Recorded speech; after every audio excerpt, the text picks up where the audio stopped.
Сәлеметсіздер ме?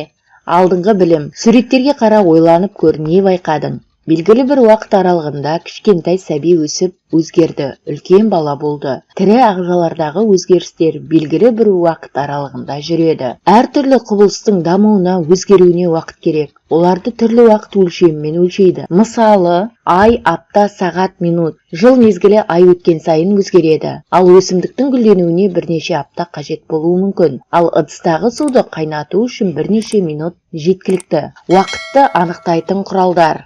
Жаратылыстану пәні 22 сағат. Уақытты анықтайтын құралдар.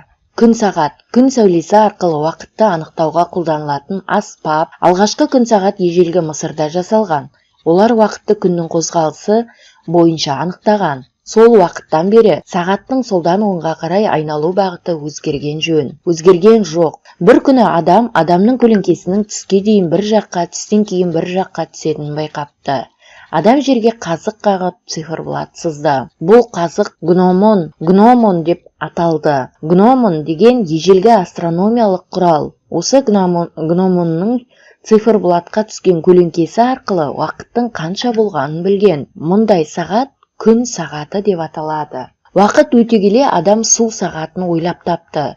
Ол үшін металдан пластик түтікшеден жасалған құралдарды суға толтырған, су тамшылап азая береді де түтікшедегі бөліктер арқылы уақытты анықтады. Құм жоғарғы сауыттан төменгі сауыт сусып ағып бірнеше секундтан кейін бірнеше сағатқа дейін уақытты көрсетеді.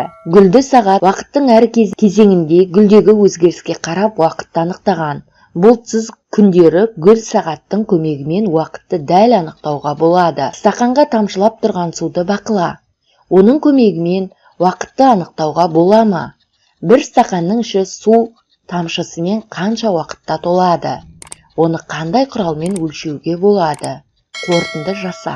Яғни осы стакандағы суды бақылау үшін бізге сағаттың қай түрі қажет болады? Өлшеу құралдарын таңдап алуымыз керек. Бұның ішінде электронды сағатты пайдалансақ болады. Құм сағат, механикалық сағат, электронды сағаттардың уақытты қалай көрсететінін салыстыр.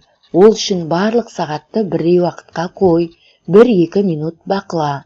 Уақытты анықтайтын құралды құрастыруға бола ма? Ойлан, үлгісін жаса. Есіңе сақта, бозалатаң күн шапағының белгісі, таңның ағара бастауы, кешқұрым күн батқан кез. Білімді жинақтау. Күн жүйесінде жер нешінші ғаламшар? Қай ғаламшарда тіршілік көзі бар? Ғарыш әлемін кім зерттейді? Ғарыш кеме ұшыратын орын ғарыш әлемін қайда зерттейді? Міне балалар, сіздер осы сауалдарға, осымен сабағымыз аяқталды. Назарларыңызға рахмет, сау болыңыздар. Бастауыш сабақтар арнасына тіркелуді ұмытпаңыздар.